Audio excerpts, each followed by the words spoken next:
বেশি ভালো আছে, তো আমি অনেক ভালো আছি। তো আজকে আমরা বানাচ্ছি চাউমিন, এক্সপেরিমেন্ট হচ্ছে এখানে। এই চাউমিন, ডিম, পাস্তা মশলা আর ম্যাগি মশলা, গাজর যেটা আমি পেঁয়াজি মেরে কাটতে গেছিলাম।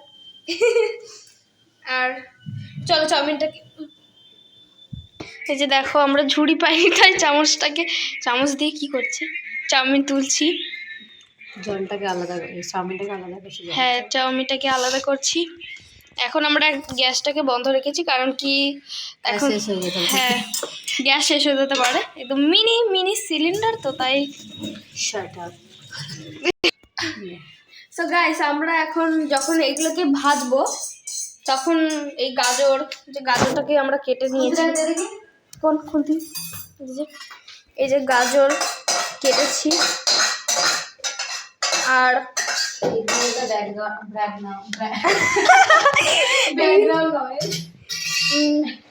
আর এই যে আলু পেঁয়াজ এগুলোকে একসাথে করে দিয়েছি, কারণ কি এগুলো আমাদের একদমই চোখের সামনে সহ্য হচ্ছিল না যে পেঁয়াজটা একা থাকুক, ওই জন্য কেটে দিয়েছি। এবার আমরা ডিমটাকে এমন করে ফেলে রেখেছি যে যদি ডিমটা ফেটে যায় তাহলে আমাদের দোষ নেই, বাবারে বাবা। সো আমরা এখন যখন ভাজা হবে তখন আসবো, টাটা। সো গাইস দেখো আমাদের এখন ভাজা হচ্ছে আলু, একবার থেকে করি না তারপরে না ইয়েটা হচ্ছে না, দেখো। এই যে আলুটা আমরা এখন ভাজছি, দিদিটা একদম কাজের না, গাজরগুলো দিয়ে দাও দিদি এখন একটু। শ্বশুর করছে কাজটা। তো দিদি আমার শ্বশুর তুলে কথা বলছে, এই জন্য আমার মান সম্মানে লেগে গেছে। ও শ্বশুর নেই টিকটিকি এখন তো দেখতে পাচ্ছি না এদিক ওদিক, তো ওটাকে আমরা তেলে ভেজে দেবো। শ্বশুর কি তেলিয়া। আরে না হে ভগবান, তোমাকে আর শুনতে হবে না, বল না, দেখা উপরে আছে। এবার দিদি তো ভাবছে, চলো আমি দেখি যে কিছু আছে নাকি। এই দুটোর জন্য দিদি আমার সঙ্গে ঝামেলা করছে। না আমাকে বাচ্চা মানুষ বলছে, 13 বছরের বড়। আর গ্যাসটাকে আস্তে করো, আলুগুলো লেগে যাচ্ছে। আমার 12 বছর। তো এবার আমরা পেঁয়াজটাকে দিয়ে দেবো। এই কথা বদল করছি, খারাপ হলে আমার না, ওই দিদির দোষ। এই যে ও না এখানে একটু নাকটা দেখা গেছে, তো দিদির নাকে সর্দি, সেটা বড় কথা না। তো আমরা ভাজা হবার পর আসছো গাইস, এবার আমরা ডিম দেবো। দেখ ক্যামেরাম্যান, ধরো ক্যামেরাম্যান, তোমার মুখ দেখানো হচ্ছে না তাই তুমি ক্যামেরাম্যান হয়ে গেছো। সো গাইস দিদি হলো আমাদের ক্যামেরাম্যান। মাঝখানে ফাটা, তা আমি কি তাড়াতাড়ি ছাড়ো, মেয়েটা খুব অ্যাগ্রেসিভ, সো ইগনোর হয়। তুমি এত ঢং করো না। আজকে কি হয়েছে, বলছি তোর বাবার বিয়ে হয়েছে, যারা দেখে তারাই ভাবে তুই ঢং করছিস। ও সরি, ভিডিওটা কেটেছে তো। ও সরি রাখিনি, হবে না বাবা। ই তো বড় মুশকিল। আর আমি নিজের বাড়ির মতন ভাবছিলাম যে ডাস্টবিনটাকে ডিমটা পছানো দাদা। আরে না হে ভগবান, ডিমটাকে ফাটতেই 10 মিনিট লাগছে, একসাথে ঘাটবে না দিদি।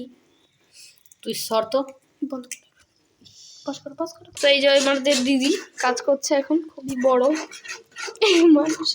ইস পুরো চচ্চড়ি বানিয়ে দিয়েছে। এটা খেতে খাওয়ার সময় হ্যাঁ করবি। আজকে যে আমরা কি ঘোটালা কেস বানাচ্ছি আমরা নিজেরাও জানি না। তুই মূর্খ রান্না করতে না, আমি ডিম কষা বানাতে পারি, মাংস বানাতে পারি। বলছে গাইস, না আমি বানাতে পারি। আমি তোমাদের কোনদিন বাড়ি খাইয়েছে না? তো গাইস কি আমার বাড়িতে ঢুকে আসবে নাকি? তুই তো চিল্লাচ্ছিস। তো ডিমটা ভাজা হয়ে যাক তারপরে আসছি। মশলা টসলা আমরা একটু দিয়ে দিচ্ছি। পাস্তা মশলাটা না বেশি দেবো না, কিন্তু ওটা এখন দিস না, ওটা ঝাল তো কিছু দেওয়াই হয়নি এখনো। ওটা দিয়ে দিতে চাউমিনের উপর দিয়ে ভালো লাগতো। আচ্ছা ঠিক আছে, ভালো আছে। তো এবার আমরা দেবো এই যে কি পাস্তা সানরাইজ পাস্তা মশলা, যেটাকে আমি মাস্তা বলছিলাম, দিয়ে দেবে সব। ঝাল এটা প্রচুর, খেয়েছি একটু টেস্ট করেছি বাস। সো গাইস দেখো আমাদের চাউমিন এখন রেডি হয়ে গেছে, মানে রেডি হয়নি, কমপ্লিট হবে। সো গাইস দেখো আমাদের কি ফাইনালি ডান। হ্যাঁ চাউমিন হয়ে গেছে, এমন চাউমিন বানিয়েছি গজা মার্কা। আমার নিজেকে নিজের কিরম একটা লাগছে, এই দেখ। হয়ে গেছে তোমার সো গাইজ আমাদের টেস্টি টেস্টি কি জানো চাউমিন রেডি। এই যে দিদি তো কুচের মতন খায়, ওই জন্য দিদিকে এইটুকু দেওয়া হয়ে গেছে, কিন্তু দিদির ঘরে তো কি বলবো চামচ নেই, তাই দিদি একে মালটাকে মিউটই করে দেবো আমি। সো এই চাউমিনটা খেয়ে তারপরে, আর এই যে একটা প্যাঁচার মতন মানুষ যে আমার সঙ্গে ভেজিয়েই যাচ্ছে। সো চলো খাওয়ার পর আসছি আমরা। চলো বাই।